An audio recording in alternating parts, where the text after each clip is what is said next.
Hi everybody and welcome to Clarity and Calm. Today we are going to be looking at how to get unstuck. Before I start, let me just introduce myself. If you are new to my world, my name is Emily Petty. I'm a coach, a trainer and a facilitator, and really my role and my passion and my desire is to create spaces for you to grow personally in your life and in your career, and to help create spaces within teams, within your work environment, so that everybody can thrive and love work. So today we are talking about how to get unstuck, and please forgive me, I've got a little bit of a croaky voice this morning coming through a cold and a cough. So what do you do when you feel unsure, when you maybe are facing a challenge or you're feeling stuck? And you could be experiencing that through procrastination, or you could be experiencing that right now through overwork and overwhelm and that sense of feeling burnout. It could be exhibiting itself in a number of ways, but deep down you're not feeling sort of happy or content with where you are. You're facing a challenge and you need to push through something. And particularly when we're facing a new and big and scary challenge, something that, maybe to step up in your career, to take on that challenging job, maybe you're going through a restructure and you're being asked, or one of the job opportunities is something that is sort of out of your comfort zone. Our brain will default to keeping you safe. So our monkey brain will say, well, it's better not to try. Don't apply for that job because you don't want to risk failing. So it will create a story and to convince you that it's not a good idea to take action. So that's where our inner critic shows up. It starts to say things like, you're not good enough, you're not qualified enough, you don't have enough experience, you're safer to stay where you are. So that's the first thing, is always noticing when you're feeling stuck, what is your inner critic saying? Or you might be feeling under that pressure to act because it's what is expected. Maybe you're seeking advice from a friend and they're saying, you really should take that action, it's a really good idea. Gosh, why wouldn't you not take this opportunity to go for this job or to speak at that event? It's going to be amazing. It's your duty maybe. It's your duty to earn more money. You need to bring in more income for your family. You need to work harder. You need to push forward. So we're constantly under those two sorts of pressures. One is to take action and move forward, but maybe it doesn't sit right with you, or we're being told by our subconscious to keep safe, to not take action and to not move forward. Either way, there's a risk of us making a decision that isn't aligned to really what is best for us, not what's best for what people think is best for you or what our monkey brain thinks is best for us. We really need to tap into what is the right next step for us, and that's really where we get unstuck. And that sometimes feels uncomfortable. I've been wrestling with that this week, thinking about what my next step might be, and it feels very unsettling. I don't know about you, but I feel it somewhere in here, and all these emotions are bubbling away in the background, and really deep down it's easier to sort of try to ignore those emotions and get on with our lives, and to not face into the challenge of the decision. That's what we'd rather have happen. But actually, when we notice and we recognise our emotions, we can start to uncover really what really matters for us and what is important to us. And so I shared some questions that you can ask to help you to unpick really that feeling a little bit further. So firstly, to identify what emotions you might be feeling. You might be feeling guilty for not taking that job, for not earning more, for not working harder. You might be feeling frustrated, you might be feeling disappointed, sad, angry. You might actually be feeling content and actually not in a positive emotion. You might be feeling joy. What are you feeling right now, and what does that tell you about your next step?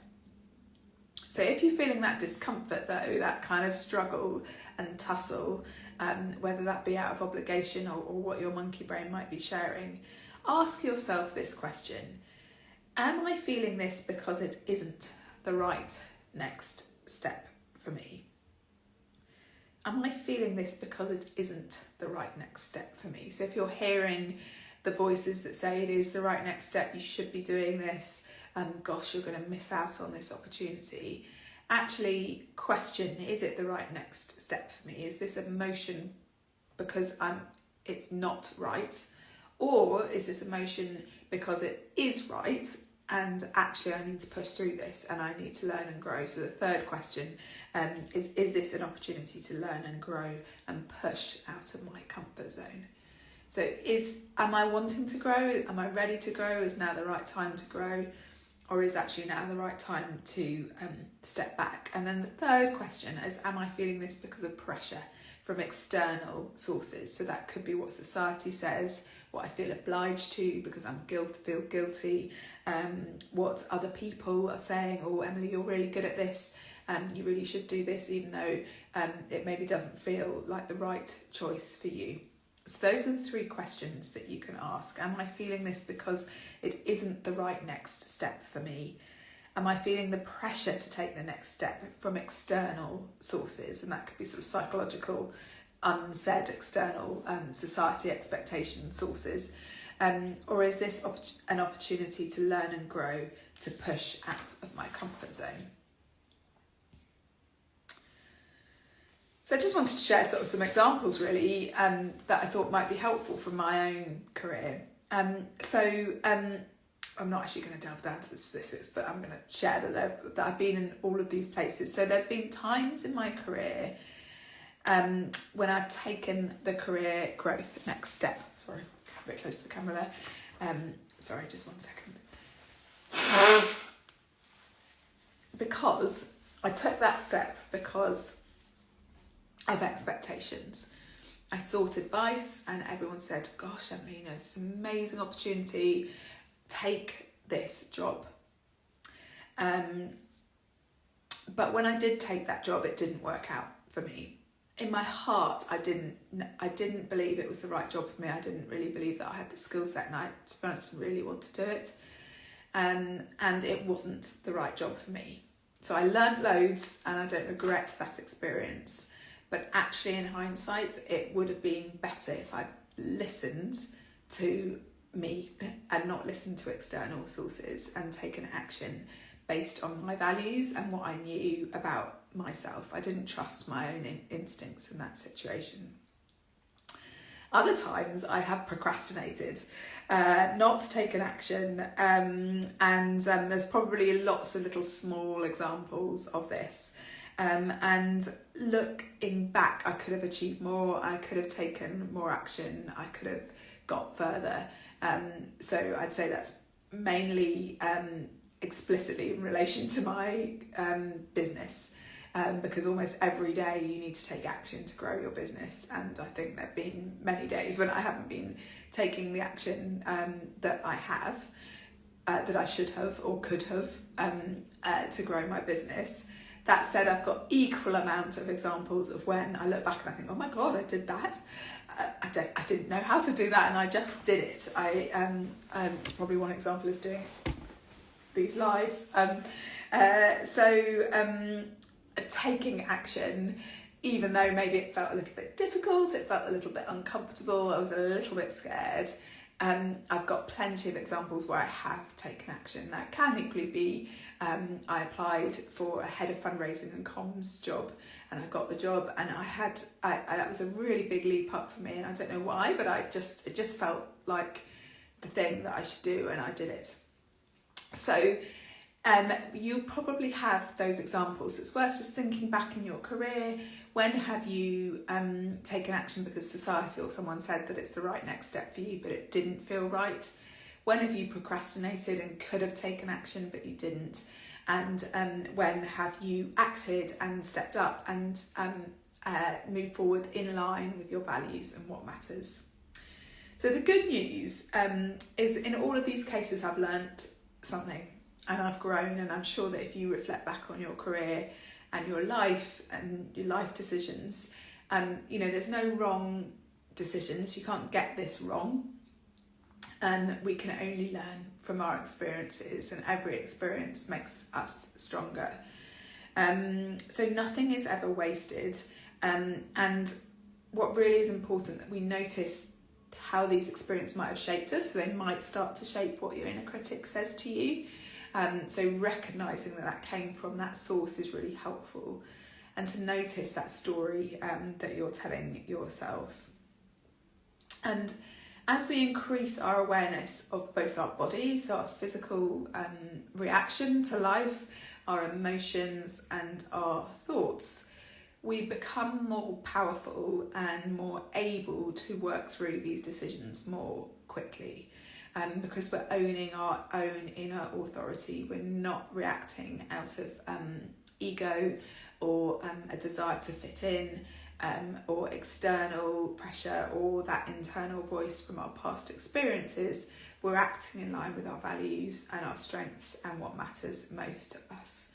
So if you're feeling stuck, the key is to align yourself with who you really are, to step into your inner power and your inner authority, or your inner leader, as Tara Moore calls it. She's got a great visualization to help you to step into your inner leader.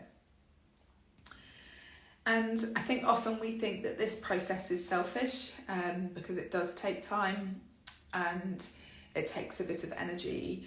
But when we are able to empower ourselves, we move into a position where we are much stronger and more able to empower others. And you'll notice when you're stepping into that sense of that inner knowing and inner trust in your inner leader or your wisest self, you are then able to, or the energy that you give off will be empowering for others. It will be encouraging, it will be motivating. People will want to be near you, and you'll find you'll be having really positive relationships and connections, whether that's people that you manage or the people that manage you, or making networks and building connections. People will see that you are radiating your true self rather than radiating a projection of what you think, who you think you should be. And really, for me, that is what I love helping you do.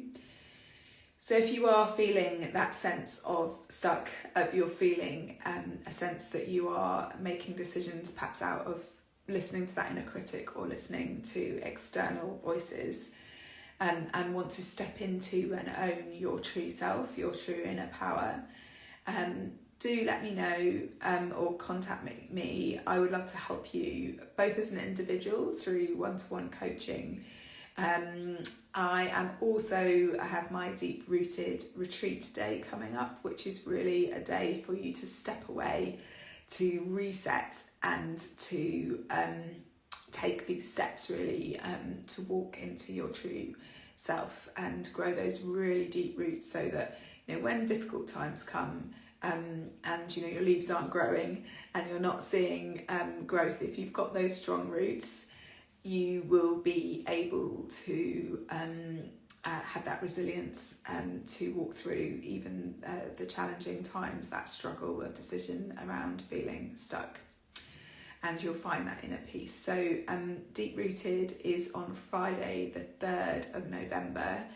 I'm going to close the doors in about a week because I need to make a decision about whether it goes ahead or not, due to confirming catering and all that side of things. So if you are interested, please do drop me a line and let me know in the next week, please.